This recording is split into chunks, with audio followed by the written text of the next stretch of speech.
Hello, good evening. Welcome to Southern District Wheelers Friday Frenzy number 9 on ZMS and Esports television. This is round 9 of 10, so one more to go. And this week we're at Cyclopark, which is out in Kent, to the east of London. It's a closed circuit, often used for crit style racing. It's not going to be a lot of climbing. It's, as I say, a crit type circuit. Have a look at those bends. So watch this one. That left-hander, another left, hairpin around those corners. I've seen more than a few stacks on those corners. And you might have noticed just at the beginning there's also a hairpin at the very near the start of each lap. And it has a little descent on it, which in real life is quite hairy. But it's a great course, very fast course. I think in total it's 20 kilometers and only about 174 meters of climbing. So it's 8 laps, so it's about 15-20 meters of climbing on each lap, just really as you come up to the finish. The finish is the slight uphill, but not enough. This should be one for the sprinters. It's definitely not a climbing course, unlike next week, but more of that later. So I believe we have more than 70 riders in the pen, and probably more to come in the last minute or so. So we've got just over a minute to go before we start. And it's round 9, so one more round to go, and things are very, very tightly poised. We'll see when we go on the line who is actually there. But Series at the moment is Wout Hartveld, very closely followed by Nick Greenhill and John Beams. John missed last week. John was very involved in the Tour du Monde, but he's here this week. I see his name there. We also see Fleming Bach. Tim Cook is also quite high up. I think he's just outside the top 10. But he will do well in a race like this because it will be rewarding people with a lot of power. I imagine Nick, if he's here tonight, will also do extremely well. He's a great sprinter, and this finish will suit him very well. Wout as well is also an excellent sprinter. So they'll be looking to get as many points as they can. It's best of 7 out of 10. So Wout, Nick and John are very close together, 585, 553 and 548. So any other good result can do well. And look at all the people we have in the Zoom room. If you can, give us a wave. Well, we're going to start. There we go. We'll go back to the Zoom room later on. So we're starting off. It'll be a fast start. I imagine there will be a big bunch that stays together, but it will require a lot of effort and attention on some of these turns. So we're going to come down to this very first sharp turn. And one of the things on Argentile, the draft, is that very first sweeping turn. This is one that goes slightly down and then slightly up. So if you're first into that turn, you can really power away. And obviously the people coming around behind you have trouble. And to some extent, that's true in, there's King, Wayne, there. He'll be doing well in this. I did a TTT with him last night. How he's doing it again tonight, I have no idea, but well done, King. Turns in real life and on RGT, always difficulty. You've got to pay attention in the turns. Sometimes you can just get thrown out to the side on the turns, and you really have to sprint out of it. So this will be one of those races where you'll be burning a lot of matches, not from climbing, but from trying to keep up on the turns as they go through, because you will inevitably get thrown to the side and maybe lose a bit of the draft and have to push. And really the race winner, or the strongest people who will be contesting the end of the race, will be those who can burn as few matches as they can, or those who have as many matches left at the end. So there we see Tom Moss, and Warren Gardner also there, both in the Southern District Wheelers kit with the red, black and yellow. There's a mini competition, and we've got Warren and Tom and Simon from Southern District Wheelers. They're all doing their race. There's a mini race, that was what I was trying to say, within Southern District Wheelers to see who finishes top, and that is also very close. I can tell you, I did have it up before, but Warren, I think, is just ahead of that, of Daniel Neugebauer. So there's a bit of local, bragging rights, intra-club bragging rights to go here. So Kasper Hededam there, very strong Danish rider. There's always a big Danish contingent in these races. I saw Rasmus Feldballer, who won a fantastic event last week with a very strong, perfectly timed breakaway.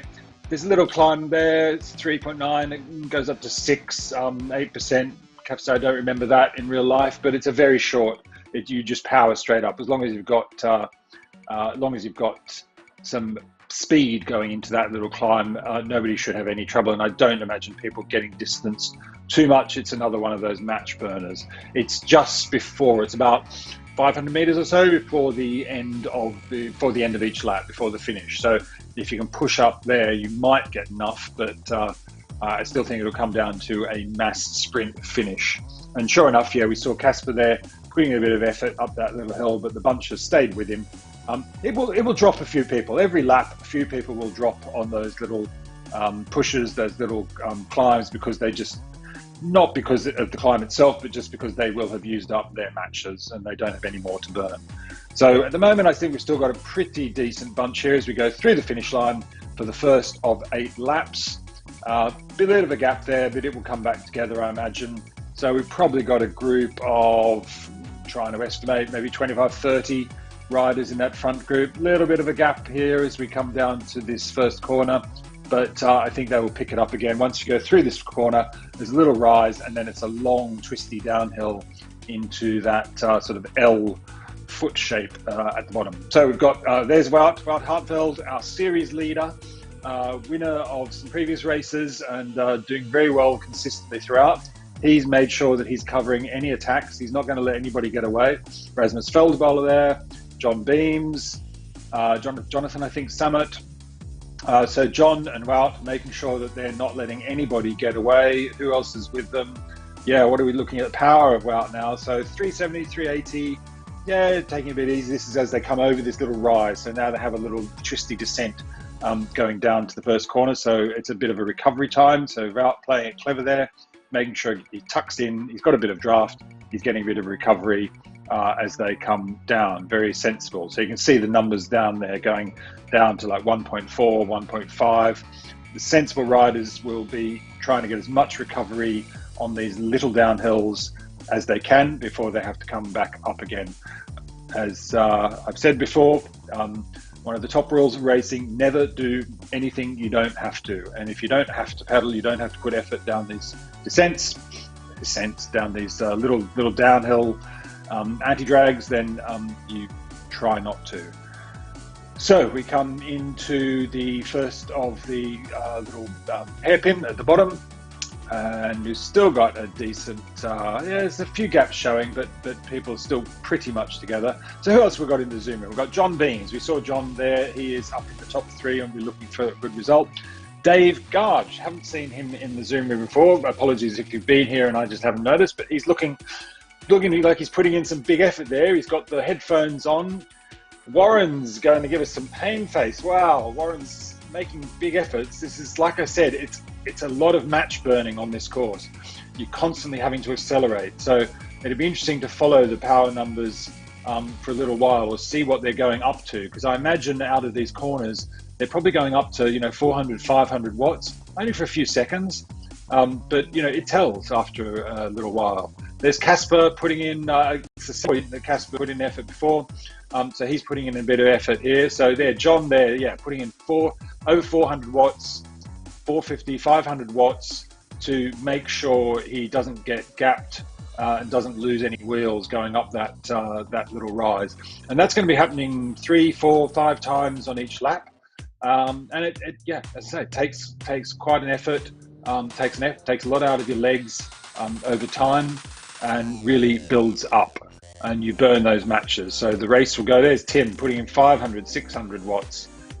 Tim also did a TTT in the same team as me last night, and I believe he did it the night before. So amazing. But Tim is a very strong rider, has a fantastic power output. There's Tom Gaeks from the Netherlands. He's been doing well in some of these races as well. We've seen him up the front animating some of the races. There I see Nick just behind there, so Nick is in here as well. very sensibly staying out of the way. Wouldn't surprise me if so. Clever rider like Nick, was barely seen during most of the race and turned up for the sprint. That's exactly the type of race you want on a course like this. Not let anybody see you, not even get your nose in the wind, and turn up just at the right time on the last lap. So we've done 2 laps now. We came through the finish. We saw one of the groups just behind coming through the finish, and we're coming down now again to this first little hairpin just after the start line. Casper headed on there, making sure he's at the front. He's putting in some big red numbers there. That's good. Oh, there's Tom has dropped off that bunch there. It must have got gapped on one of the corners or one of the hills. So he's in 21st place. I think that is probably. There's Tom still pedaling away, still putting in decent effort. And I think he's just come over that rise, which is why his numbers have gone down there. But so it probably means that front group now is, if Tom was in 21st place, I think he might be the first behind the front group. Probably means we've got a group of about 20 up front. So who else have we got in the zoom? And Jake Thomas there. There's Rasmus that we mentioned before. So it's a pretty quality Zoom room. Thanks for volunteering to show your pain faces on the Zoom room, guys. It really adds a lot to the coverage, so we can see all the efforts that you're putting in. So we're seeing riders now not being lapped, but we're seeing riders coming the other way. It's Nick from Ratio Racing there is putting in some effort. We got down the bottom of the hill. We're going through those corners. He's putting in 350, 380. There, see the power suddenly goes up over 400 as he makes sure he goes around that corner and stays in a good position. He's around now, so he can ease off, have a little bit of a recovery before he needs to put in the next effort. And there's Casper again. He is absolutely, maybe he watched Rasmus last week and figures that if a Dane puts in the effort at the right time, he's going to do well. He's certainly making sure that he is going to be at the front of this race and animating the race. And there you go, he's getting a bit of recovery. That's good. That means he can keep putting in those efforts.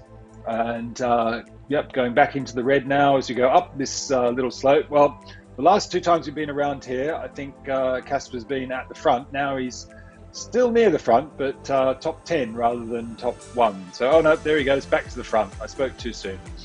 He obviously likes that little rise, or he's certainly making sure that he is not going to lose any distance. And we're starting to lap some of the riders now on a 2.5 kilometer course.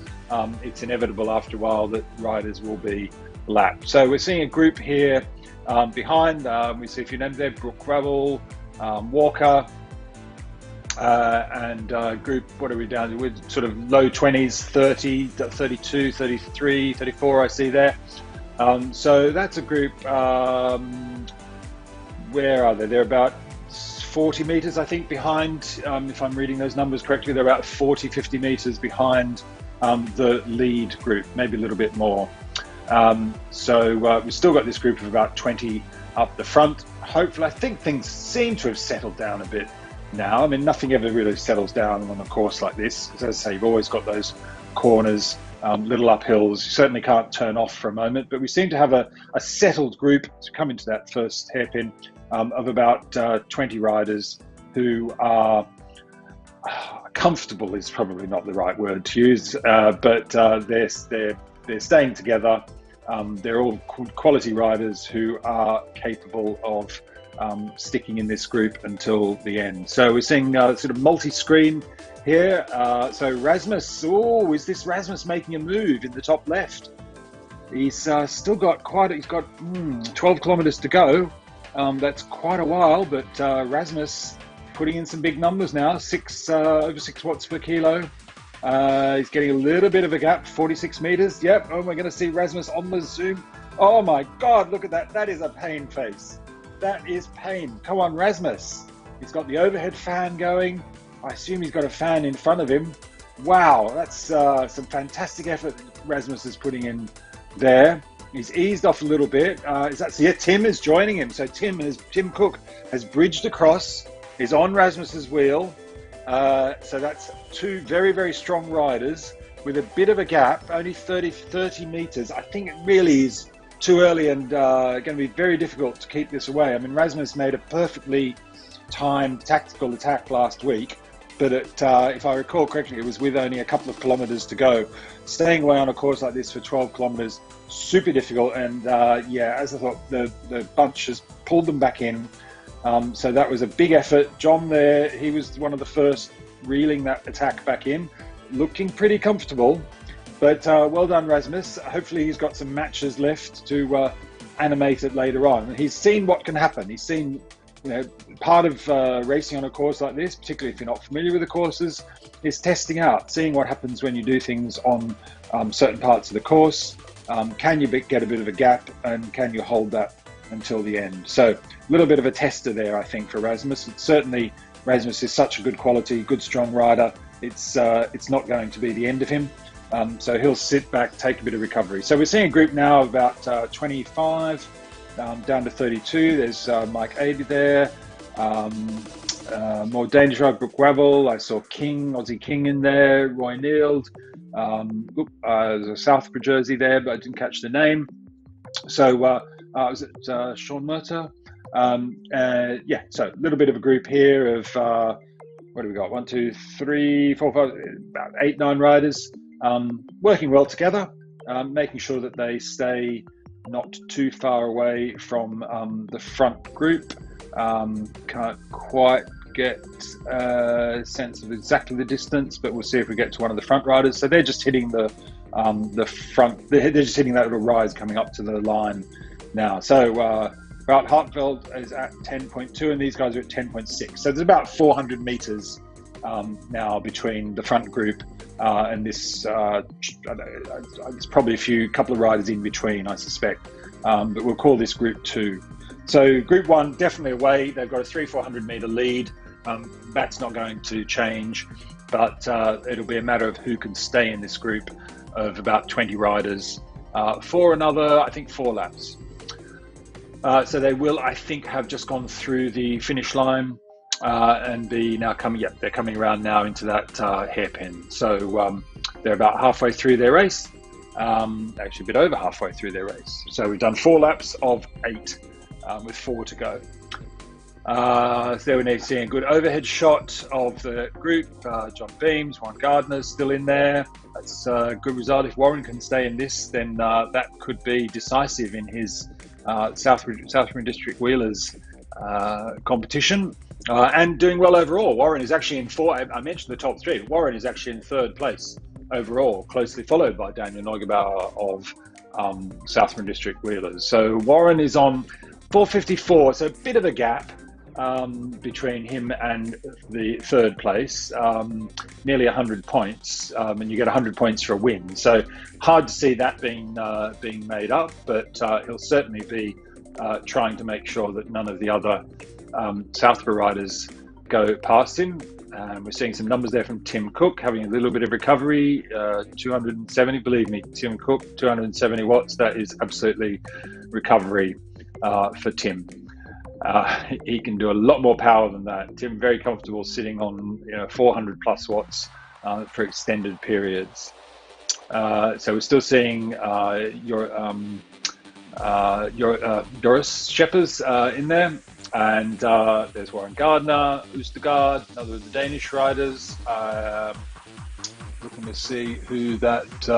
Mark Rowbottom, also a very strong rider, good time trialist. There's Warren, seeing his numbers here, 330, 340 as we come around that corner. John making sure that he's not gapped on the corner and is in good position. And here we go again, Casper, making sure he's to the front. As we will, I think, be coming up to that little rise where Casper likes to make sure that he is there. So we're seeing on the right, Dave, very animated there. Dave, I know he's speaking to on his microphone.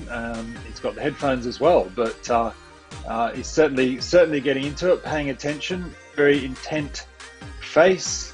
There, I can't quite tell what jersey. It's not a Southborough jersey, but maybe we'll find out after. Dave Gargilo, Gargilo. So hi Dave, if you're listening to us, I don't know, but I haven't seen his name on the list, so I'm not actually sure where he is in the race.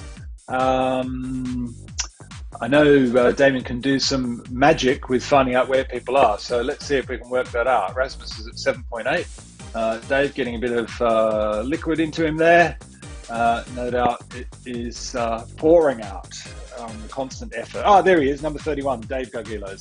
So he's in that, I think, group 2, which is about 400, 500 meters back, working well together, and they'll make sure they finish the race together.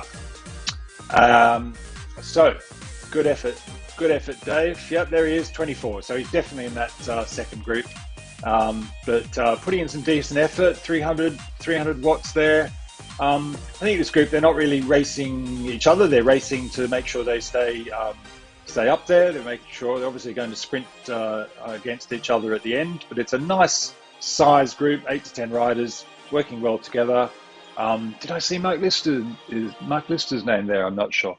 Yeah, back to the pain cave, and yeah, Simon there. I had the pleasure, I should say, of meeting Simon at a real life event. It's always nice when you meet people from virtual world, real life. Simon was up competing in a cyclocross race at Herne Hill Velodrome that was put on by my club, Dulwich Paragon. And I live about 15, 20 minutes away from Herne Hill, and it was our race. So I popped over to say hello to Simon after he had done very well in the V40, the Vets 40 race. It was disappointingly not muddy for cyclocross, but yeah, everyone looked to have a good time. Had Samba Band down there, and Simon was getting around representing Southborough. There were a few other Southborough riders there, so it was a pleasure to meet Simon in real life and have a bit of a chat to him. There he is in the Southborough kit. He's got the headphones on as well, pushing away. Again, not sure, I haven't seen Simon's name coming up, but we'll see if we can work out where Simon is. I don't think it's in this front group, but he'll also keep plugging away for the rest of the race. A bit of away from side, he's listening to the broadcast. Hey, Simon. So where are we now? We have what's that? Bit over 5 kilometers to go. So trying to work out where we are on the thing. I think we're down in the foot of the course at the bottom. So yep, we're coming up to so we're on lap 6 now, I think. Yep, 6 with 2 more full laps to go after this one. So Casper still making sure he's at the front there.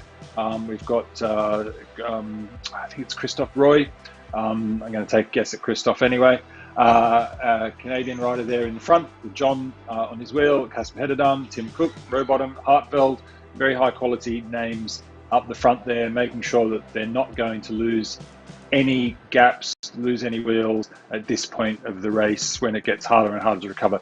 Because the thing you have to think about, here we come up to that little rise there, and we'll see them pushing up this little red bit of the course going up here. Yeah, there's Roy going into the air. Oh, look at all those, a whole screen of red numbers as we come up that little rise, and then it will ease off as they come to the finish. That's going to be, I think, the decisive, that certainly on the last lap, if it's still together, will be where Clovis Roy, okay, my Christophe was completely wrong. Sorry about that, Clovis.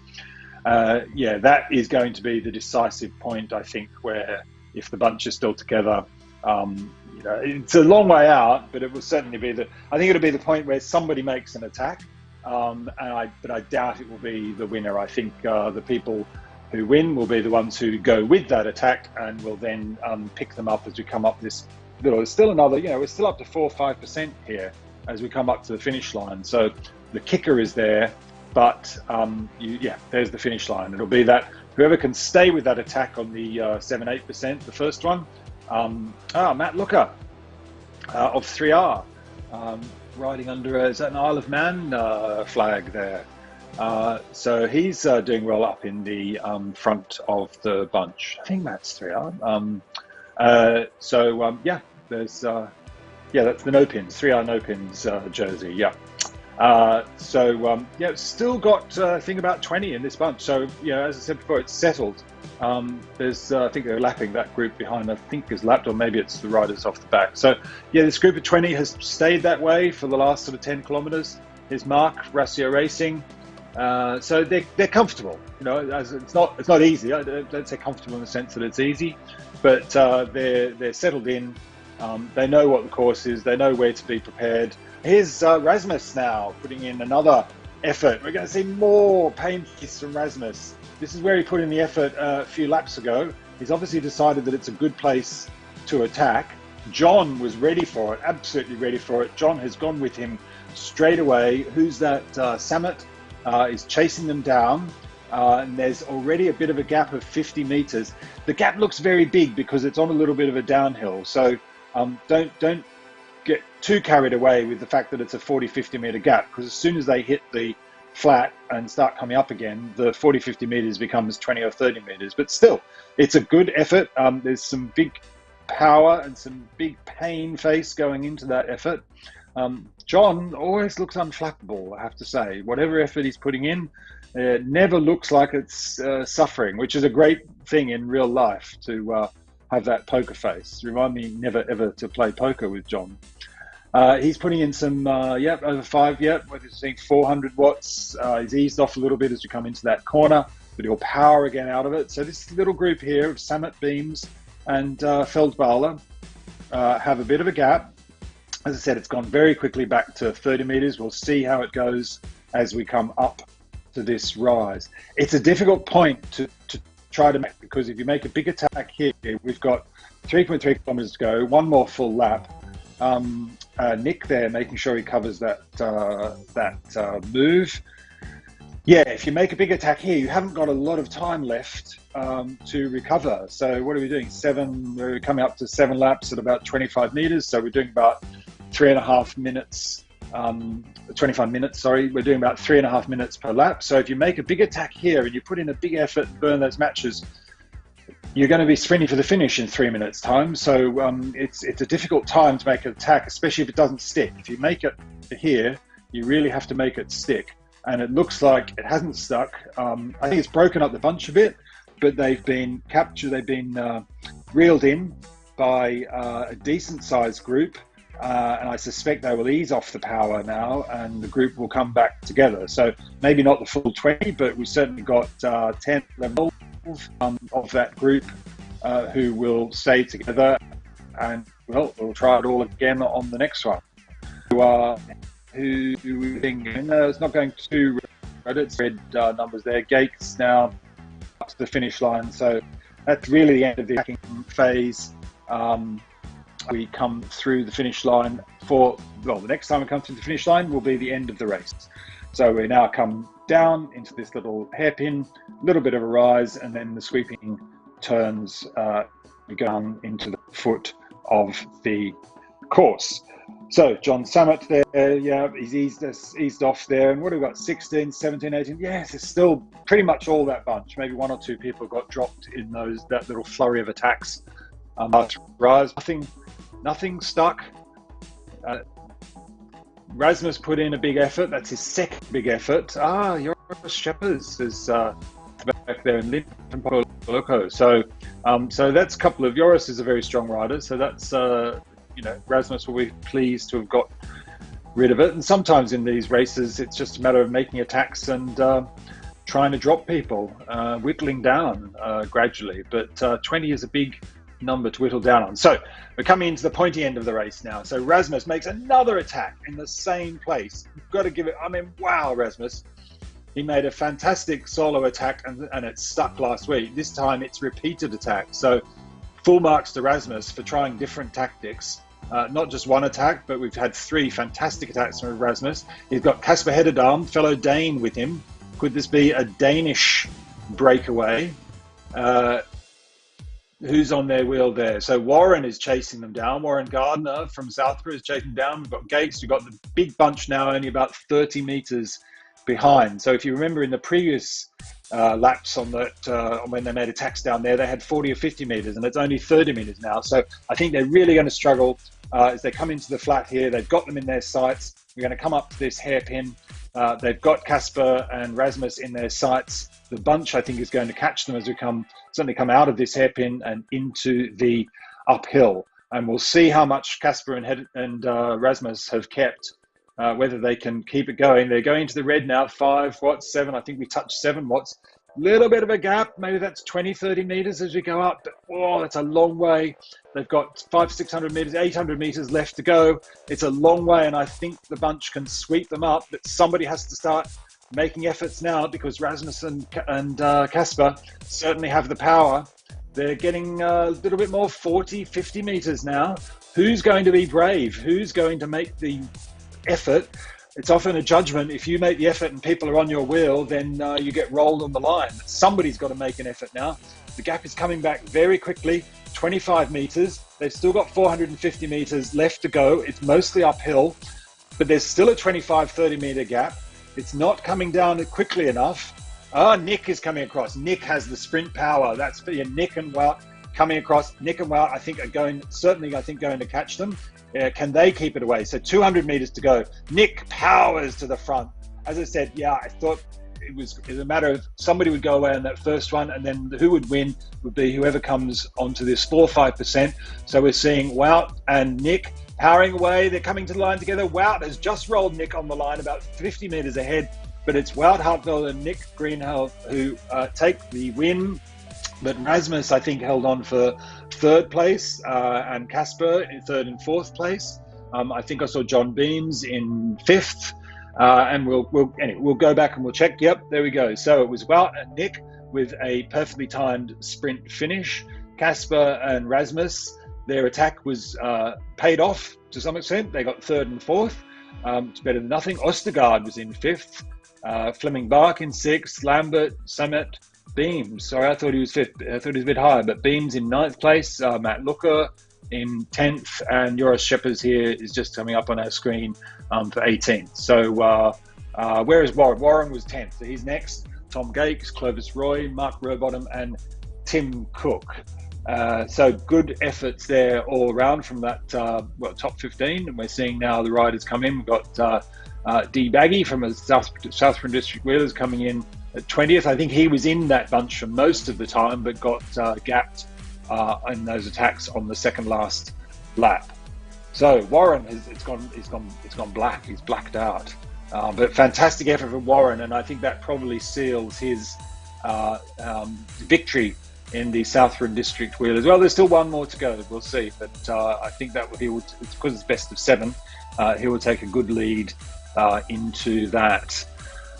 But great stuff there from Wout Hartwell and Nick Greenhalgh. They will certainly pick up more points for their top 7. If I remember correctly, they had some 60-ish, 60 points. So I can't remember exactly where that is, but this will certainly be an improvement, and will pick up their points. John Beams, 9th, won't get quite so many points for that. However, next week, as we see, there's Keith Aitchison from OTR in 3rd place. Well done, Keith. Keith, a bit more of a climber than a pure power racer. And I think he's also been doing quite a bit of racing lately. So he will. That segues nicely into next week, actually, where they do a climb up a hill that I know very well, one of the steepest, longest climbs in sort of South London and the South sort of Kent, Surrey area, which is basically climb up Toys Hill. And so whoever, I think Wout and Nick will possibly even Casper Rasmus will struggle a little bit on the climb, whereas John will do very well on the climb. So it's very important and a great result for Wout and Nick to have done well this week and get those points in the bag ahead of next week, when John, I'm sure, will be looking to pick up a podium place. So there we have, I think it's Philip Riley from South District Wheelers. If I'm not mistaken, Phil is the one who compiles all the results. So he will be busy after next week doing doing all the working out. Although they seem to have a pretty well automated system. If you go to rgtdb.com and look in the current series, you can click onto the link there and find all the results for all the individual stages, as well as the standings. There are not only the individual standings, there's a team event, and there's also prizes for over, if I remember correctly, over 40s, might be over 45s. Don't take my word for that one, and women as well. And we saw a few of the ladies on the line. I'm looking for some of the names there, but we saw Linda and some of the other ladies. It's usually been a pretty good, strong field of ladies, women riding these races. Just it's a great field. There's, I think it's Stuart O'Grady from previous events. Yeah, I mean, it gets a great, I mean, we're getting so we have 70 riders tonight. We've been getting 70 or more riders pretty much every week. I've done a few of these events now on a Friday night. I like doing them because I know I know these roads, I know these areas, and it's great for me to be able to see the people on the virtual version of roads and courses that I know very well. So we've got getting down now to 49th place, Matthias. We're seeing some of the other events there. Sean Murta there, we saw him, Mike Adey, who were in that second group on the road. Wayne Keith, we mentioned, Wayne Maguire, Johan de Breclear, Philip Riley, Simon Miller, there he was in 37th. So he was just behind Phil, Eric DeMay, Kate Parrish, female rider there, women rider, Egil Hunnenberg. Apologies to everybody for my pronunciation. There's Wendy Wonderwheels in 57th. I think is going to be coming up to the line soon. So who have we got now? Urs Wudler, Harry Smits, Jake Thomas, Jeff, Harry Brandy, Stuart O'Grady, Frank Bultke, Yuri Gusarov, Lazary Matthias, and Nicholas Persson. So we've got another Isle of Man. We have that many Isle of Man. Mark Cavendish, I guess, is the most famous Isle of Man rider. So strong tradition of riding there. Maybe they just like the flag with the three legs. There's Derry, another of the Southern District Wheelers riders. Southern District Wheelers, based in Tunbridge Wells, which is in Kent, south of London, for those who don't know it. Very strong real-life club, as well as a very strong virtual club, and have really used the sort of events the last couple of years with lockdown and all that sort of thing to really push the virtual side of their club and of their racing and expand that, and have been incredibly successful with it, as the number of riders in this series testifies, the number of riders from their own club who are doing the series, not just the riders from other countries and other clubs and other just individuals who I don't know, I think some of them probably joined virtually joined the club by wearing their jersey. So there's Wendy, I mentioned before, Wendy Wonderwheels from OTR. So above her, Thomas Berthold, James Derry, Martin Jones, Daniel Rossano, Josh Beattie, Yao Pinho, and Ian Davidson, as we come down to 63rd with El Perry. They're about to cross the line, and not too many gaps. I'm not sure what we've got, but I think people will be finishing fairly quickly. That's one of the good things about having a nice flat course without too much climbing. People can stay in groups. See, this rider isn't in a group as he comes to the finish line, but people can, once they're gapped, once they've dropped a group in front, they can find the group and manage to stay together and get a decent finishing time. So, we'll see how we go. I think there's a few people who are further back. So we'll just watch these riders come across the line for this last few events, and last few riders, and we'll start to look ahead. So as I said, next week is Toys Hill. Let me just bring that up and tell you a little bit about that. Tonbridge. They start in Tonbridge, which is not the same as Tunbridge Wells. Tonbridge to Toys, it's only 20 kilometers, but it's 334 meters climbing, and that 334 meters is pretty much all at the end. And if I remember correctly, Toys goes up to about 10, well, it depends which route they're taking up, but it goes up to about 10-12%, and it's pretty steady the whole way. So it will be a summit finish. The banners will be out. There's no ski chalets on Toys, but certainly the summit finish. There's a very nice cafe at the top. Or am I thinking of Ide Hill? Anyway, it is a climbing finish. It'll be one for the climbers next week. I think there will be a lot more gaps next week, but it should be a great climax. And with 3 riders certainly on the top podium, still fighting for the podium. It'll be interesting to see if Wout and Nick have done enough to hold off John, as we see Linda and Louis cross the line here. It'll be interesting to see if Wout and Nick have done enough to hold off John, and if Warren can keep hold. I'm pretty sure Warren will keep hold of his Southern District Wheelers title, but who knows? Who knows? It's still all to play for in the final round 10 next week. We're just going to see a few more names coming down into 64th. So so we've got some riders who are more than a lap back. So I think we'll probably start to leave it there as we see Rob G crossing the line.